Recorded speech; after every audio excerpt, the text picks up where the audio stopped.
going on, guys? Kyle here from GuideWise. In this video, I will show you how to use advanced typography in Canva.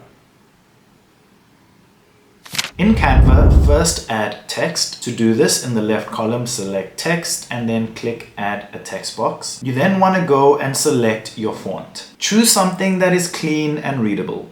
So I will go with Montserrat. Then type in your heading. You can then adjust spacing by clicking the top row and selecting advanced settings. You can then adjust letter spacing by scrolling to the right to extend it and scrolling left to bring it in. You can also change your line spacing and then also anchor text box. Keep your text aligned consistently across pages and use contrast between font sizes to create hierarchy. If this video helped, don't forget to like and subscribe.